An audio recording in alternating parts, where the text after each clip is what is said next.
Go live. Hi, Karoline. Hey, what's going on, Denise? What's the buzz this week? The buzz is Happy Women's Day. Happy Women's Day. That Yes, always makes today me is. sad. I don't get happy on Women's Day. I always get sad because I think it's there's so much work to do, and the reason it started, it was a horrible tragedy. So I don't know. I never feel very upbeat on Women's Day. I always feel kind of bummed out. What about you? Well, when I was in the States, I never heard of this Women's Day stuff. Mm-hmm. And I discovered it when I was here in Italy working at Ely Cafe because it was March and everybody said, hey, let's go out for pizza. So I really didn't know what it was. And I discovered it because everybody in the office would disappear early on March 8th. And then all the women would come back not in very good conditions the day after. So in Italy, it just seemed like, I don't know, a day to go out with your friends and go dancing with girls and have Yeah, the mimosas. It was like women's night out. yeah, Women's Night Out. And then you find out that the reason it was started was because of a tragedy in a factory in America. No wonder we never heard Right. about it, I never knew that. But they say that, actually, I looked it up today. The shirtwaist factory in New York was 1911. But that's not when it really started. When It did it really start? started, no, 1908. Some women started protesting. There was in the States, socialist women, and it never really got picked up in the States as a holiday. I mean, now I heard Kamala Harris said something about Women's Day, and it became a UN holiday, but it was more of a Russian socialist communist kind of holiday, where it is actually a national holiday. But Interesting. in the States, I never heard of it. And I had to come here to find out about this shirtwaist factory in Manhattan, where 146 people died, mainly women, locked in a factory. Mm-hmm. Horrible. Horrible. Yeah, even like little girls, 14 years old, and And they it's the same locked kind them of stuff in. that's still happening Anyway, now in the clothing industry in other countries. You hear about these right, horrible right, right. things too. So So I yeah, guess so we're not going out for pizza tonight, we're you and not I. for pizza, you and I know. No. But and also not just for that, but also because now we've entered into the orange zone, which Right. you read the Piccolo. So what does that mean for us when we're in the orange zone as opposed to the Uh, yellow zone where we were yesterday? I think the main difference is that restaurants and bars are open only for carryout, and I think that's it basically right now. The Can you leave schools were your already closed. Oh, okay. right, you should stay in your comune, in your neighborhood. Mm-hmm. I mean, you're allowed to go around all over. I would be able to go around all over Trieste, but you, unless you have to go for work, have to stay in your little neighborhood. Right, I'm in Centro Ligo, so we have to stay in our little. So some people have bigger municipalities than others. So some of us just have like Yes. a small area, and other people have a big one. So Trieste is Yeah. luckier than, let's say, Centro Ligo, but Yeah. we'll make it happen, no problem. Who Um, knows? Who knows? yeah. So what else is going on this week? Let's see. Oh, March Madness. March Madness. Tell me about it. It's March Madness, but basketball. But I think my university didn't even get into the top whatever. But was it Me interest or was too. it? Yeah, it was interest. It was They were, at yeah, they were here today against Cantu, yeah. and The last five they. seconds were the I mean, it last was a five crazy game. seconds of Yes. history. That it lasted like 20 minutes. The last Yes. 5 seconds. It was insane. But Trieste All won in those the end. timeouts. Yeah, it was crazy. But then we won, right? We did win. We did win in the end by 2 points, I think.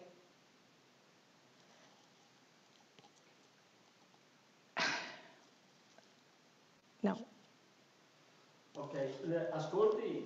There's something going on here at home. I don't know what, but I put it on hold for the moment.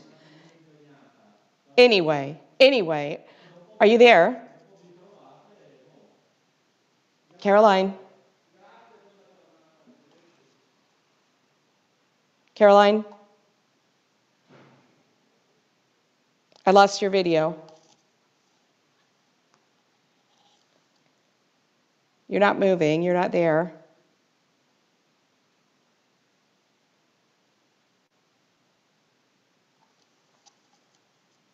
So yeah, they did win in the last 5 seconds or something, but that, like Karoline said, it took forever.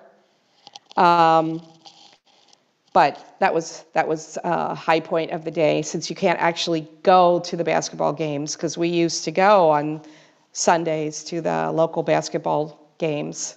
Oh well, oh well. Well, I was going to talk with Karoline about road trips, because road trips are the theme of the month, of the week for her lessons. All of our classes are talking about road trips. So I was going to talk about my family road trips. Karoline got lost, but she'll be back. My family, we used to go on road trip every summer, but road trips are shorter in the U.S. than they are here, because you've only got, my dad would have 2 weeks. So we had a trip. I started talking about road trips, Karoline. You did? Yeah, how that's our theme, travel and road trips and transportation, our theme for the week for all of our classes, right? I know. Yeah. I just got kicked out. I don't know how that happened. It went really wonky. You didn't have any I problems don't with just know. me? Just you. I was fine. Wow. Anyway, yeah. Okay. So road trips. What? Tell me what you were going to say about road trips. Well, I was just thinking about the road trips that we took. I was thinking about them today, if they really made economic sense or not. Because the kinds of trips we took were like 2 days long, like to go to Florida or something, and Right. everybody crunched in the car with no air conditioning, and then coming back, your brother sweating on you and sleeping on you, and feet on bags of oranges. And I don't know. That's what I remember about road trips. I don't remember the road part being anything but horrible. No, the When you road get there, part. everything was okay, but you have some Yeah. good stories. Tell me about your Well, stories. not with my family. We had a trailer. So there was a whole production of getting this trailer ready and loading up the refrigerator and getting everything ready before we left. And hooking up the car to the trailer. That was always very tricky to get the hitch and everything together. And my dad was a super triptych person. So he would plan these trips, and he would plan exactly where we were going to stop, and he would make reservations in all the campgrounds. And it was always a big production. AAA used to make these triptychs, and you had to flip the pages, and my mom would be in charge of flipping the pages on the triptych. And then invariably, it was always the same road, because we would either go south towards the Outer Banks of North Carolina for my mom. Every other year, my mom got to pick. Or we would go north towards Wisconsin for my dad, Wisconsin, Canada, those kind of places with my dad. But invariably, I don't know, it was always the same road, but we would always get off on the wrong whatever. And my sister and I would sit in the back seat, and we had those, we still had ashtrays in the back. And we would get in the car at 5 o'clock in the morning, and we would start flipping open and close the ashtrays. Nobody in the car smoked. Nobody smoked, but we would drive my family, my mom and my dad, crazy, especially my dad. Clicking And then them? my sister, well, clicking them like all the time. And then my sister and I divided the back seat. There were just 2 of us. I don't know how you guys did with more kids, but we had the back seat divided. And if you would put your foot or your finger or your toe over, we would start slapping each other, and there'd be a big fight. So it was always a big production. And then we had a dog, and the dog was in the back in a cage. So it was all a lot of stuff going on in the car. I don't know if it was worth it. What were our parents thinking? Well, then my dad would get mad, and he would stop the car and yell at us. Don't make And me that would come work. back there, right? Right. Or he would remove those ashtrays. So it was so long. And when my husband loves these road trips, my Italian husband, I'm like, can't we just fly there? No, let's drive. So I don't know how many, we never did like coast to coast, because we would always start in Cincinnati to get wherever we were going. So Well, lucky for you, because at least that cuts a couple days off of your trip at least, right? Yes, yes. I remember when my sister got married, he offered to drive the wedding gifts across the country to San Diego. So we rented this car and we had her presents in the car. And eventually we did get to San Diego, but lots of adventures in between. He's completely different. He never wanted to reserve anything, and can be good, but it also can be bad if you get to some place and there's like a major convention. We got to Las Vegas one time and everything was booked. There was one of those boxing matches, super boxing matches, and we ended out on the really bad section of Las Vegas with the cheap wedding hotels. Very bad. The places where they tell you, park the car in the front, not the back. We're not responsible if you park your car in the back, right? Yeah. Oh my goodness. Yeah. But the thing, we decided we wouldn't stop at any of the fast foods on the expressway. They're just gross and disgusting. It's always the same stuff. It might be gross and disgusting in a roadside place as well, but it's different at least. You get something regional. Right. The good old diner, that kind of thing. A diner. I do remember staying at hotels and motels. That was something that we liked as kids because you could, like the big, entertainment was who gets to go get the ice. There's always like an ice maker somewhere in the hallway or something, and you could go get ice for your room. And there's a swimming pool. Swimming pool after. And that the bed, sometimes you could put like a quarter in them and they would shake. That was like everybody on the bed at the same time, like, let's, feel it shake. That was supposed to be some kind of massage thing. That was like the Holiday Inn. So I remember that kind of stuff.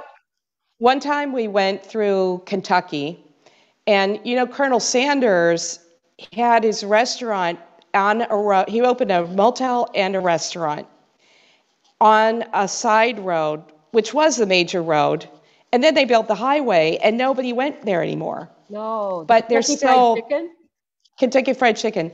The original Kentucky Fried Chicken is still there. They have one side that's kind of like a museum, and the other side, I think the motel has been torn down, but it wasn't a very good investment for him. Because then they put in the expressway and completely bypassed him. But did you see Colonel Sanders? Because he used to hang out in there. My grandparents met him.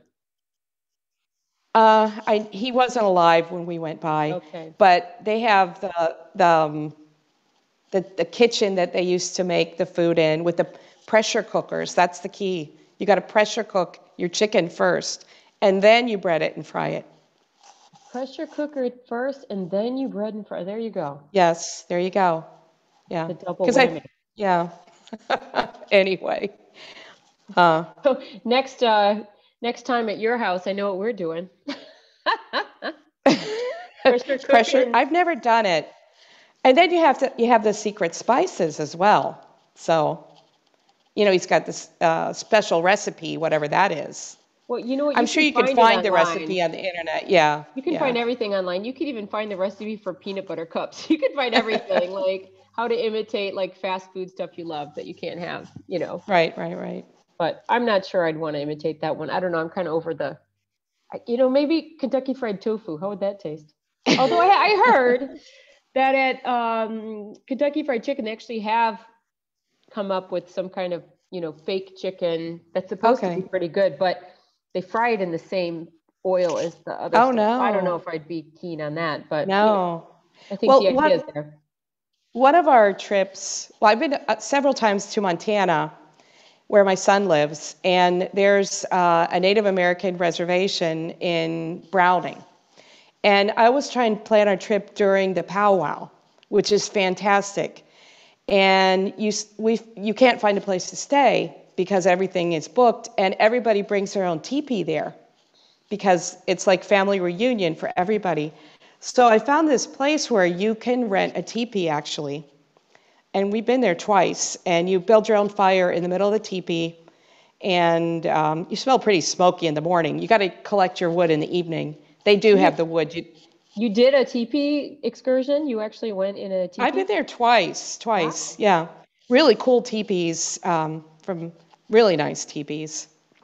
It's Blackfoot Reservation. And the guy who owns the teepee resort is an artist. And he's got, every teepee is painted. The one that I really like is the one with the birds around. So it's like crows around the teepee, and they're different, with their heads at different levels. So if you turn around, it's like you can see the birds really walking around. Can you post a picture of it? I want to see your teepee. I'll look for one. I'll look for one. Okay, I'll look for one. But they have food at this because it's like a big fair, and at this place it's like fried food festival of everything, and they had fried Mars bars, fried butter. I don't know how you do that or why you would do that. Fried butter. Yeah, I guess it's breaded and fried butter.